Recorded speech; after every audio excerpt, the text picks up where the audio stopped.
하나님의 은혜와 평안이 여러분 심령과 가정 가운데 늘 함께 하시기를 기원합니다. 맥스 비어봄이라는 소설가가 지은 행복한 위선자라는 소설이 있습니다.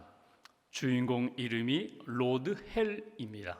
헬, 지옥이라는 이름을 가지고 있는 사람입니다. 그는 자기 이름처럼 그의 마음과 그의 행실이 그렇게 아름답지는 못했습니다. 또 그의 얼굴도 흉악했습니다. 다른 사람과 만날 때 다른 사람들이 이 헬이라는 사람을 별로 반가워하지는 않습니다. 그러던 그가 어느 날 사랑하는 사람을 만나게 됩니다. 제인 비어라는 여성을 만나게 되고 사랑에 빠지게 됩니다. 그 여인에게 청혼을 하고자 합니다. 그런데 자기 얼굴을 생각하면 내 얼굴 보고 그 여인이 내 청혼을 받아줄까? 받아줄 것 같지가 않습니다. 그래서 그가 가면을 준비해서 아주 성자와 같이 거룩하고 인자한 얼굴에 가면을 씁니다. 이름도 바꿨습니다. 헬, 지옥이 아니라 헤븐, 천국이라는 이름으로 자기 이름을 바꿨습니다. 그리고 그 여인에게 다가갑니다. 나의 사랑을 받아달라고, 나와 결혼해달라고. 그 여인이 이 남자의 마음과 사랑을 받아주었습니다. 두 사람이 결혼합니다. 그리고 이제 1년, 2년, 3년 행복하게 사랑하고 사랑받으며 또 이 얼굴처럼, 가면의 얼굴처럼 거룩함을 추구하면서 그렇게 몇 년을 살아갑니다. 어느 날 오래된 옛 친구가 그 가정에 찾아왔습니다. 와서 보니까 가관이 아니에요. 남자는 가면을 쓰고 있어요. 그의 얼굴은 흉한데도 불구하고 아주 거룩한 성자의 얼굴, 가면을 쓰고 있어요. 이름도 바꿨어요. 헤븐이라고, 천국이라고. 사랑합니다. 사랑받습니다. 아주 거룩한 그런 모습으로 살아가는 그 모습을 보면서 이 친구가 질투도 나고 시기도 나고 저 위선자의 얼굴을 내가 벗겨버리리라. 그래서 몰래 뒤에 가서 그의 가면을 확 벗겨버렸어요. 그의 얼굴이 어떤 모습으로 나타날까? 옛날에 그 흉한 아주 거룩하지 못한 그런 모습으로 나타나야 되는데 이 헬이라는 사람 이름대로 천국으로 이름을 바꿨는데 그의 얼굴이 천사와 같이 거룩한 성자의 얼굴로 나타났다는 것입니다. 이 소설에서 이야기하는 것은 그렇습니다. 사랑하고 사랑받고 거룩함을 추구하는 그런 마음을 가진 사람, 하나님이 그 사람의 얼굴도 진짜 거룩하고 인자한 얼굴로 바꿔주셨다는 거예요. 여러분, 우리는 얼굴을 가지고 있어요. 이 얼굴을 조금 분류해 보면은 여러분, 우리가 육체적인 얼굴이 있어요. 용모라고 하죠. 부모님으로부터 받은 얼굴입니다. 이목 굽이 또 피부 색깔 다 태어나면서부터 받은 거예요. 그런가 하면 정신적인 얼굴도 있어요. 표정이라고 하죠. 내가 가지고 있는 감정이 그대로 얼굴에 나타나게 됩니다. 기쁜지 슬픈지 화가 나고 있는지 마음이 평안한지 그 얼굴 표정에 그대로 나타나는 정신적인 얼굴, 감정적인 얼굴이 있습니다. 그런가 하면 또 하나의 얼굴이 있어요. 그 얼굴은 영적인 얼굴입니다. 이것은 하나님과의 관계, 하나님과의 교제에서 나타나는 얼굴입니다. 영성이 그대로 드러나는 얼굴, 얼마나 마음에 평안이 있는지, 얼마나 그가 믿음에 확신이 있는지, 그가 얼마나 신실한지 거룩한지 그의 영성이 그대로 영적인 얼굴로 나타난다는 것입니다. 여러분의 얼굴, 여러분의 마음은 어떻습니까? 내 마음속에 품고 있는 것이 얼굴에 나타나는데 여러분의 마음, 여러분의 얼굴은 어떻게 나타나고 있습니까? 여러분의 마음에 채워진 것은 무엇입니까? 여러분 지금 마음에 무엇을 계속 채우고 있습니까? 여러분의 얼굴에 드러나고 있는 것은 무엇입니까? 오늘 우리는 성경에서 스데반을 만나게 됩니다. 스데반은 복음을 전하면서 그의 얼굴이 천사의 얼굴과 같았다. 성경은 그렇게 기록하고 있습니다. 스데반이 누구입니까? 우리가 지난주에 보았던 것처럼 초대교회에 어려운 일들이 있을 때에 7명의 지도자, 일꾼들을 세우게 되는데 그 중에 한 사람이었습니다. 성령이 충만하고 지혜가 충만하고 칭찬받는 사람, 예수 그리스도의 복음을 증거할 수 있는, 예수님을 체험하고 구원의 확신을 가지고 자신 있게 예수님의 복음을 설명할 수 있는 그 사람이 바로 스데반이었습니다. 성령 충만한 이 스데반이 복음을 증거할 때에 나타났던 얼굴, 그의 내면의 세계, 그가 가지고 있었던 은혜, 충만한 성령의 역사, 이 모습을 통하여 오늘 우리에게 주시는 하나님의 마음, 우리에게 기대하시는 하나님의 소원이 무엇일까? 오늘 본문 8절 말씀을 먼저 봉독하겠습니다. 8절 한 절 함께 봉독합니다. 스데반이 은혜와 권능이 충만하여 큰 기사와 표적을 민간에 행하니. 아멘. 여기 보시면 스데반의 얼굴이 천사의 얼굴과 같이 빛났다고 하는데 스데반의 내면에 무엇이 가득 채워져 있을까? 오늘 8절에는 이렇게 말씀합니다. 스데반의 내면, 그의 마음속 심령에는 은혜가 충만했다. 또 하나 그의 마음속에는 권능, 능력, 하나님이 주시는 능력이 충만했다. 여러분, 은혜가 무엇입니까? 이것은 내가 만드는 것이 아니라 하나님이 주신 거거든요. 은혜는 감사와 기쁨으로 나타납니다. 은혜는 곧 행복함으로 나타납니다. 나는 스스로 구원할 수 없는데, 스스로 구원의 확신을 가질 수 없는데 하나님이 나를 구원하셨습니다. 나를 일꾼 삼아 주셨습니다. 하나님이 주신 은혜에 늘 감사합니다. 늘 기쁩니다. 내가 주님의 은혜 가운데 있습니다. 이것이 스데반의 마음 상태, 영적인 상태였다는 것입니다. 여기 권능이 나타났다. 이거 능력이거든요. 힘이거든요. 내 힘으로 사는 것이 아니라 하나님이 주시는 힘으로 살고 있었다는 것입니다. 하나님이 나와 함께 하셔서 내 안에서 주신 능력으로 살기에 그의 얼굴이 빛났다는 거예요. 오늘 스데반의 얼굴과 영성을 통하여 우리가 붙들어야 할 첫 번째 메시지가 있습니다. 우리도 스데반처럼 은혜와 권능이 충만한 그런 심령이 되어야 합니다. 우리 안에 주님이 주신 은혜가, 주님의 능력, 힘이 늘 가득 차 있어야 된다. 이것이 우리에게 주시는 첫 번째 메시지예요. 여러분, 스데반이 자신 있게 말할 수 있는 은혜가 무엇입니까? 구원의 은혜거든요. 하나님이 나를 붙들어 주시고 함께 하시는 은혜거든요. 하나님이 나를 일꾼 삼아 주신 은혜거든요. 그 은혜 가운데 믿음으로, 감사함으로, 기쁨으로 살아가면서 주님 주신 힘, 그 권능 가운데 있으니 그의 삶을 통하여 기사와 표적이 나타났다는 거예요. 기적이 일어났다는 것입니다. 우리가 주목할 것은 여러분, 스데반이 큰 기사와 표적을 사람들에게 행했다. 여러분, 이것이 스데반의 능력일까요? 그렇지 않습니다. 스데반을 통하여 이루어 가시는 하나님의 능력이었거든요. 근데 우리가 사도행전을 읽어보면은 1장부터 6장까지 기사와 표적을 나타낸 사람들이 있어요. 누군가 하면 주로, 아니 전부가 다 사도들이에요. 베드로가 여기 성전 미문에 있는 안진뱅이 장애인을 일으켜 세울 때에도 그것이 베드로 사도거든요. 요한도 마찬가지거든요. 사도행전 2장 43절에 보면 사람마다 두려워하는데 사도들로 말미암아 기사와 표적이 많이 나타났다. 5장 12절도 마찬가지예요. 사도들의 손을 통하여 민간에 표적과 기사가 많이 일어났다. 사도라는 것이 12명의 제자거든요. 그들이야 예수님과 함께 3년 동안 훈련받았으니까 예수님이 기적을 행하는 것을 경험했고, 예수님이 둘씩 짝지어 파송해서 너희들 복음 전하며 병든 자를 고쳐봐라, 귀신들을 내쫓아봐라, 너희들이 말씀으로 선포해봐라, 다 기적의 경험이 있었던 사람들이잖아요. 그러니까 초대교회에 사도들이 기적을 행하는 것은 이해가 돼요. 그럴 수 있지. 훈련도 받았고 그런 체험도 있으니까. 근데 우리 스데반이 기적, 오늘 표적을 나타냈다는 것은 이건 좀 이해가 안 돼요. 여러분, 스데반이 신앙생활한 지 얼마나 됐을까요? 우리가 아무리 계산해봐도 성령을 받고, 마가의 다락방에서 성령을 받고 초대교회가, 예루살렘 교회가 형성되지 불과 여러분 몇 개월이 안 되는 그런 때예요. 길게 잡아야 한 1년 될까? 우리로 이야기하면 초신자예요.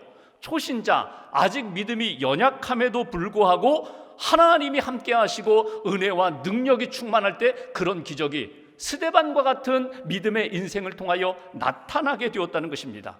여러분, 나중에 우리가 보게 될 사도행전 7장을 보시면 스데반이 설교를 해요. 설교 딱 한 번 하고 돌에 맞아 죽고 순교하거든요. 스데반의 설교를 보면은요, 성경 속에 나오는 많은 설교 가운데 그렇게 훌륭한 설교가 없어요. 지혜가 있어요, 능력이 있어요.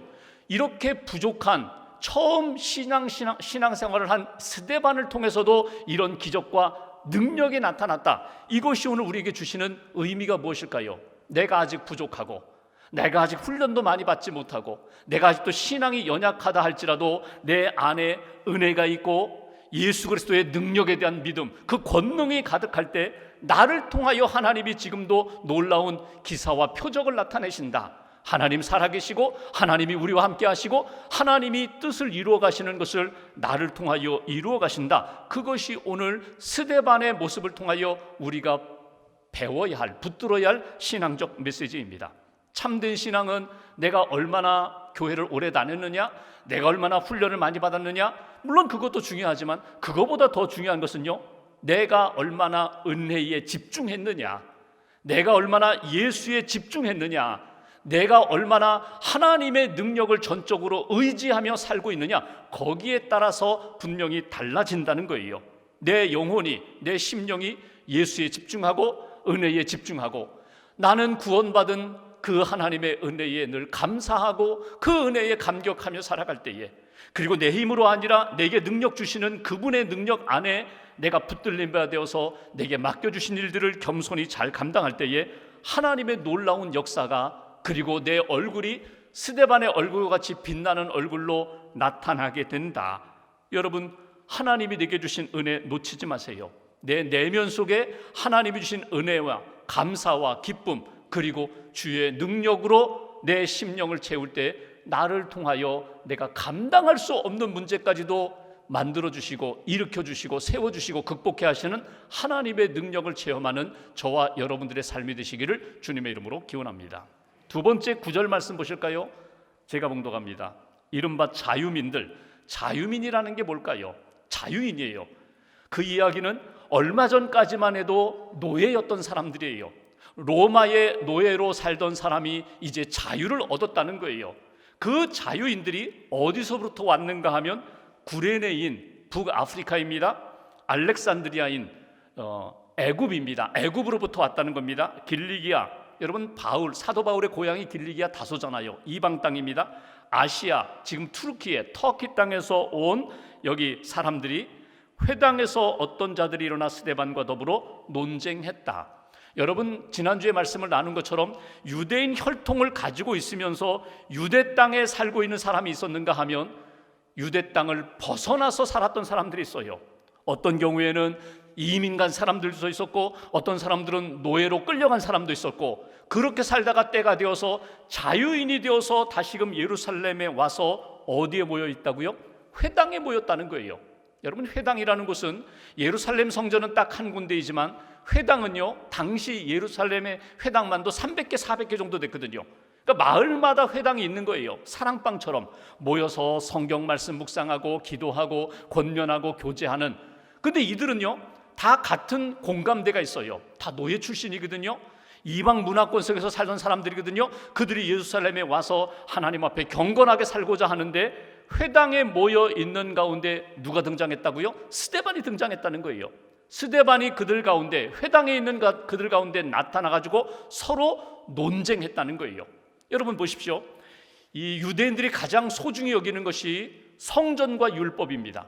더더군다나 예루살렘 유대 땅을 떠나서 외국 생활을 했던 사람들은요, 더더군다나 성전과 율법에 대한 더 강한 애착이 있어요. 그런데 스데반은 무엇이 지금 가득했다고요? 마음 가운데 복음이 가득하거든요. 예수가 가득하거든요. 그러니까 그는 강조하는 것이 이것입니다. 우리는 다 죄인입니다. 우리 스스로는 구원받을 수 없습니다. 예수님이 이 땅에 오셔서 예수님의 보혈, 십자가를 믿을 때 우리는 구원함을 받습니다. 예수가 더 강해요. 그러니까 성전과 율법을 강조하는 이 사람들과 예수를 강조하는, 복음을 강조하는 스데반이 오늘 충돌하게 되는 상황. 10절 말씀 보실까요? 10절 같이 봉독합니다. 스데반이 지혜와 성령으로 말함을 그들이 능히 당하지 못하여. 지금 그들이 서로 대화하고 논쟁하는 가운데 스데반이 예수의 복음을 증거할 때 어떻게 전했다고요? 지혜와 성령으로 말하기 시작했다. 지혜와 성령으로 예수를, 복음을 전하기 시작했다. 여기서 두 번째 주시는 메시지가 있어요. 오늘 스데반의 얼굴, 영성, 복음 증거를 통하여 우리가 본받아야 할 또 하나의 귀한 모습이 있어요. 우리도 스데반처럼 지혜와 성령으로 말을 해야 된다는 거예요. 지혜와 성령으로 예수 그리스도의 복음을 증거할 수 있어야 된다. 여기 지혜와 성령이라는 이 표현은요, 자기 지식이나 자기 경험이나 세상적인 지식이 아니라 하늘의 지혜로, 성령이 주시는 지혜로, 말씀의 지혜로 오늘 스데반이 복음을 증거했다는 거예요. 여러분, 성령의 지혜가 무엇일까요? 내가 만드는 논리, 내가 만드는 지식이 아니라 말씀과 성령을 통하여 내게 주신 감동, 성령의 깨달음, 성령의 은혜, 그것을 오늘 스데반이 증거했다는 거예요. 여러분, 기독교의 복음과 진리는 내가 만들 수가 없습니다. 내가 스스로 깨달아서 내가 만들 수 있는 것이 아니라, 여러분, 기독교의 복음과 진리는 하나님이 우리에게 주신 말씀, 약속의 복음을 통하여 그 말씀을 듣고 믿고 그 말씀을 내가 지혜와 성령의 도우심을 받아 전하는 것뿐이거든요. 내가 만들어낸 복음이 아니에요. 예수님이 이루신 복음이에요. 하나님이 이루신 구원의 역사, 그것을 내가 믿고 그것을 전하는 인생이 되었다. 여러분, 스데반이 지난주에 보았던 것처럼 사도행전 6장 5절에 보면은 그는 믿음과 성령이 충만한 사람이라고, 믿음과 성령이 충만한 사람이었기에 그가 지도자 일꾼으로 세움을 받았거든요. 그런데 여러분 보십시오. 지금 자기를 공격하고 자기와 그 마음과 관심이 다른 사람들, 자유민들, 노예 출신들, 그러나 혈통으로 유대인으로서 성전과 율법을 가장 붙들고 애착을 갖고 있는 그들을 향하여 오늘 예수의 복음을 증거할 때 내 힘과 내 지식이 아니라 지혜와 성령을 의지하여 복음을 전하는 그 스데반의 그 영성, 열정, 그 믿음이 그의 얼굴을 천사의 얼굴과 같이 빛나게 만들었다. 여러분, 이 인간, 사람, 인격을 뜻하는 영어 단어가 person 또는 personality라고 하죠. 여러분, 이 person이라는 이 단어가 라틴어 페르소나에서 왔거든요.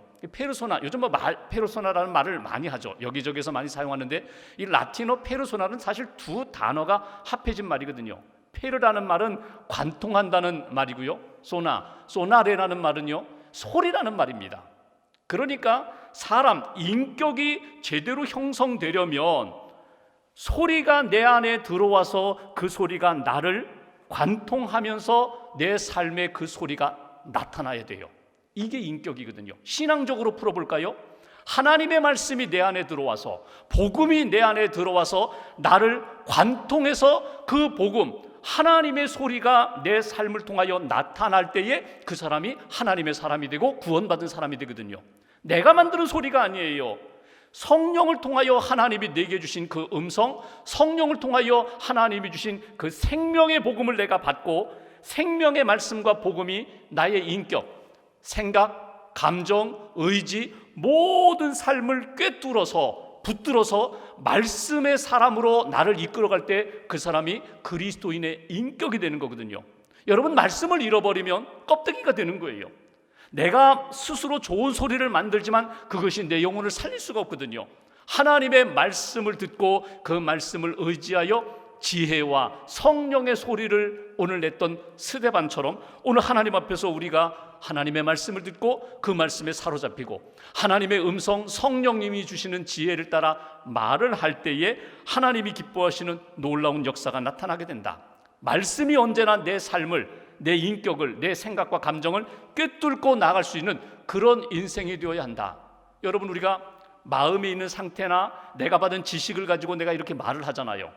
내가 요즘 기분이 좋습니다. 내가 요즘 우울합니다. 내가 이런 지식이 있습니다. 내가 이런 경험이 있습니다. 내가 가지고 있는 것을 가지고 우리가 이렇게 말을 하는데, 신앙생활 하다 보면은 어느 순간에 내가 이렇게 말을 시작했는데 처음에는 너무나 부족하고 연약했지만 말을 하면서 내가 가지고 있는 것이 확실해지는 것을 경험할 때가 있어요. 나는 사실 믿음 잘 몰라요. 예수 그리스도 복음을 잘 설명을 못하겠어요. 이단들이 자꾸 이렇게 질문할 때 내가 믿고 있는, 내가 신앙의 근본이 무엇인지 잘 몰랐는데 내가 말을 하다 보니까 스스로 놀라는 거예요. 내가 언제부터 이렇게 믿음의 지식이 있었지? 언제부터 이렇게 신앙의 논리성이 있었지? 내가 언제부터 이렇게 구원의 확신이 있었고 이렇게 담대해졌지? 나 스스로 놀랄 때가 있다는 거예요. 말하면서 그의 믿음, 그의 생각, 그의 인격이 분명히 나타나는 것, 오늘 스데반이 그러했다는 거예요. 스데반이 오늘 하나님이 주시는 지혜와 성령의 감동을 따라 담대하게 복음을 전했던 이 모습 속에 오늘 하나님이 기뻐하시는 영성도 나타나고 밝은 얼굴도 나타나게 되었다. 두 번째 주시는 메시지, 여러분, 우리도 스데반처럼 말씀의 사람이 되셔야 돼요. 말씀을 놓치지 마셔야 돼요. 성령의 감동을 놓치지 마셔야 돼요. 말씀과 성령으로 말하고 하나님이 기뻐하시는 역사에 쓰임받는 그런 인생, 스데반처럼 밝은 얼굴이 되어야 한다. 마지막 한 가지 11절 이하의 말씀을 보실까요? 11절 보시면 여러분, 우리가 말씀을 전할 때에 예수의 사람으로 나타날 때 반드시 사단의 공격이 있습니다. 사단의 방해가 있어요. 내가 예수님을 전할 때에 탄탄대로 넓은 길이 나타나는 것이 아니라 끊임없이 방해와 그리고 공격이 나타나거든요. 11절 보십시오. 오늘 스데반이 복음을 전하려고 하자 11절 사람들을 매수하여 돈을 주고 사람을 사서 거짓말하게 만들어요. 저 스데반이 모세와 하나님을 모독했다. 12절 보십시오. 백성 장로 서기관들을 충동시켜서 결국 스데반을 공회로 잡아들입니다. 13절 거짓 증인들을 세워서 이 사람이 거룩한 곳 성전과 율법을 거슬러 말했다. 성전, 율법 무시했다는 거예요. 거슬러 말했다는 거예요. 그러니까 신앙적으로 유대인의 신앙 전통에 의하면 이 사람은 돌에 맞아 죽을 사람이라는 거예요. 14절 말씀 보실까요? 그의 말에, 스데반 말에 나사렛 예수가 이곳을 헐고 또 모세가 우리에게 전하여 준 규례를 고치겠다 함을 우리가 들었노라. 예수님 그런 말씀하셨잖아요. 이 성전을 헐라 내가 3일 만에 다시 세우리라. 눈에 보이는 성전이 아니라 영적인 성전, 십자가를 통하여 내가 구원을 완성하리라. 영적인 성전을 내가 세우리라. 그래서 성전에 휘장을 찍고 은혜의 보좌 앞에 나갈 수 있도록 구원의 문을 열어주셨잖아요. 율법을 폐하러 온 것이 아니라 내가 율법을 완성하러 왔다. 율법으로 구원함을 받는 것이 아니라, 의를 얻는 것이 아니라 예수 그리스도의 십자가의 복음으로 율법의 온전한 의를 이루겠다. 여러분이 예수님의 말씀을 일부분 가져오고 곡해해서 결국은 저 스데반은 성전과 율법을 부인하는 사람이야, 한마디로 말하여 돌에 죽을 그런 죄인이야, 돌 던져 죽여버리자, 이런 상황이 되어버렸다는 거예요. 이렇게 자기를 공격하는 사람들 앞에서 스데반의 얼굴은 어떻게 나타났을까? 오늘 요절 15절 말씀 보십시오. 15절 한 절을 같이 봉독합니다. 공회 중에 앉은 사람들이 다 스데반을 주목하여 보니 그 얼굴이 천사의 얼굴과 같더라. 아멘. 보십시오. 스데반이 지금 자기를 환영하고 자기 말을 잘 듣는 그런 사람들 앞에 있는 것 아닙니다. 자기를 공격하고 거짓말하고 돈을 주고 사람들을 매수해가지고 어떻게든 함정에 빠뜨리려고 하는 그런 사람들 앞에 있는데 스데반의 얼굴이 어떤 모습이라고요? 천사의 얼굴과 같이 그들의 눈에 보였다는 거예요. 그러니까 스데반이 나는 천사의 얼굴입니다, 그것이 아니라 사람들 공격하는 사람들, 세상 사람들의 눈에 스데반의 얼굴이 빛나고 있었다는 거예요. 비결이 뭘까? 여러분 이상하잖아요. 우리가 사람들과 만났을 때 여러분 나에게 이렇게 환대해주고 좋은 이야기해주고 칭찬 격려해주는 사람들 앞에 있으면요, 내 마음도 내 얼굴도 이렇게 환해져요. 근데 내 면전에 대고 막 비방하고 없는 말 만들어내고 공격하는 그런 사람들 앞에서 내 얼굴이 빛날 수 있을까? 그 사람들 바라보면은요 화가 나지요, 속상하지요, 때려주고 싶지요. 바로 그런 상황입니다. 그런데 스데반의 얼굴이 빛날 수 있는 비결이 무엇일까? 스데반은 지금 자기를 공격하는 그 사람들을 주목하는 것이 아니라 자기를 보고 계시는 하늘의 하나님을 주목하고 있었다는 거예요. 하나님을 향하여 눈을 돌렸다는 거예요. 나중에 보겠지만 7장이 스데반의 설교인데 7장 마지막 부분을 한번 보십시오. 55절 제가 보겠습니다. 스데반이 성령 충만하여 하늘을 우러러 주목하여 하나님의 영광과 및 예수께서 하나님 우편에 서신 것을 보고 56절 같이 봉독합니다. 말하되 보라 하늘이 열리고 인자가 하나님 우편에 서신 것을 보노라 한대. 스데반이 설교를 다 마치면서 자기를 향하여 돌을 던지려고 하는 그들을 향하여 이렇게 말합니다. 나는 지금 하늘을 향하여 하나님을 보고 있고 하늘을 향하여 인자 되시는 예수 그리스도, 나를 지켜보고 나를 맞이하시려고 하는 예수님을 나는 보고 있습니다. 그러면서 그의 얼굴이 천사와 같이 밝게 환하게 빛났다는 거예요. 여기 스데반의 얼굴, 영성, 복음을 증거하면서 핍박 가운데서도 지켰던 그 모습을 통하여 우리가 붙들어야 할 세 번째 메시지가 있어요. 우리도 스데반처럼 하늘의 주님, 하늘의 하나님, 하늘의 예수님을 주목하며 바라볼 수 있는 그런 믿음의 인생이 되어야 합니다. 사람들 때문에, 세상 때문에, 어두움 때문에 거기에 마음을 빼앗기고 시선을 빼앗겨서 그것 때문에 내 마음이 어두워지고 얼굴이 어두워지는 인생이 아니라 어렵고 힘든 세상 가운데 나를 반대하고 공격하는 사람들 앞에서도 하늘의 주님을 주목하면서 내 마음, 내 믿음, 그리고 나의 얼굴이 환하게 빛날 수 있는 그런 믿음의 인생이 되어야 합니다. 여러분, 어두움을 자꾸 바라보고 묵상하면요, 내 얼굴이 어두워져요. 빛을 바라보고 빛을 묵상하고 은혜를 묵상하면 내 마음과 얼굴이 밝아지거든요. 그런 인생 되어야 한다. 렘브란트라는 화가가 있습니다. 네덜란드 출신의 화가인데 아주 그림을 잘 그렸어요. 그래서 명성도 얻었고요, 돈도 많이 얻었어요. 그러니까 부귀영화를 누리고 있던 이 렘브란트가 아내가 갑자기 세상을 떠나게 됩니다. 아내가 떠나자 세상이 다 무너졌어요. 그림을 더 이상 그리지 않아요. 아내가 세상을 떠나자 자기 인생은 점점 어두워지고 점점 피폐해졌습니다. 그런데 믿음의 친구가 렘브란트에게 가서, 야, 이때다. 이때 너는 교회에 가자. 너는 하나님을 믿자. 예수님을 믿자. 교회로 인도했어요. 그리고 그가 믿음을 갖게 됩니다. 주님을 바라보게 됩니다. 은혜를 받게 됩니다. 영감을 얻게 됩니다. 그리고 성경에 나오는 여러 가지 사건과 이야기를 그림으로 그렸어요. 여러분 잘 아시는 탕자의 귀환이라든지, 또는 아브라함이 이삭을 이렇게 번제로 바치려고 하는 그런 장면이든지, 예수님이 십자가에서 이렇게 내려오시는 장면이라든지, 성경에 나오는 그 사건 이야기를 한 500-600점을 그림을 그렸거든요. 근데 그 그림에 보면 특징이 하나 있어요. 렘브란트 그림의 특징은요, 빛과 어둠이 확실히 나누어져요. 아주 어두워요. 캄캄해요. 까매요. 어두운 부분이 있는가 하면 노랗고 하얗고 환한 부분이 있어요. 이 렘브란트가 그린 이 빛의 상황을 보면요, 하나님의 은혜와 사랑과 용서와 회복이 나타나는 그 장소는요, 환해요. 빛이에요. 이것은 곧 렘브란트의 마음과 그의 얼굴이 그림에 그대로 나타나는 것입니다.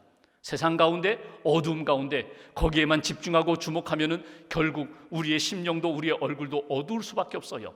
하나님의 은혜를 바라보고 하나님의 사랑을 바라보고 나를 향하여 지금도 계속해서 사랑으로 긍휼로 인도하시는 주님의 손길, 주님의 은혜를 바라볼 때에 내 심령이 밝고 맑은 영성으로 회복된다는 거예요. 모세가 시내산에 올라가서 율법 받을 때 40일 동안 하나님과 함께 있다가 내려오니까 그의 얼굴에 광채가 났던 것처럼, 내가 주목하는 것, 내가 바라보는 것, 내가 집중하는 것이 곧 내 마음과 얼굴에 그대로 나타난다는 거예요. 예수님을 바라보면은 그 바라보는 나의 얼굴을 세상 사람들이 바라볼 때 예수님의 얼굴로 바라볼 거예요. 어두운 것 바라보고 세상만 바라보고 그리고 갈등 가운데 신음하는 그것만 묵상하게 되면은 사람들이 나의 얼굴을 바라볼 때 어둡고 힘들고 갈등하는 얼굴로 그대로 나타난다는 거예요. 헬런 켈러가 이런 이야기를 했습니다. 여러분, 빛을 향하여 얼굴을 드십시오. 그리하면 당신의 얼굴에 그림자가 없어질 것입니다. 빛을 향하여 얼굴을 들면 그 순간에 그림자가 없어질 것입니다. 여러분, 이런 은혜가 어디에서 언제 경험하게 될까요? 예배하는 시간에, 기도하는 시간에, 주님을 묵상하는 시간에, 주님께 더 가까이 나가는 시간에 여러분, 우리 안에 생명의 빛으로, 은혜와 성령의 빛으로 우리를 채워주실 것입니다. 요즘 사람들이 심쿵에 대하여 그리워하죠. 심쿵, 심장이 쿵하고 그렇게 충격받을 정도로 매료된 상황. 드라마 한 편 봤더니, 누구를 만났더니, 어느 커피숍에 갔더니 심쿵했어. 감동을 받았다는 거예요. 여러분, 그리스도인들은 심쿵에서 한 단계 올라가셔야 돼요. 영쿵, 영혼이 쿵하셔야 돼요. 예배를 드렸다가 내 영혼에 하나님이 큰 폭풍과 같은 은혜를 주시고 성령의 바람을 주시고 내 인생에 내가 만들 수 없는 것들을 하나님이 심어주셨다. 내 영혼 다시금 살아났다. 여러분, 예배를 드리며 모세가 경험했던 것처럼 하나님의 임재하심 가운데 오늘 내가 하나님 큰 은혜를 받았습니다. 영풍했습니다. 내가 이제 이 힘으로 살겠습니다. 이 힘으로 천사의 얼굴로 세상 사람들에게 나타나겠습니다. 다시 한번 다짐하시고 하나님이 주시는 은혜가 오늘 스데반의 얼굴과 같이 여러분의 심령과 얼굴에 그대로 나타나면서 하나님의 기뻐하시는 그런 인생 걸어가시기를 주님의 이름으로 축원합니다. 기도하겠습니다.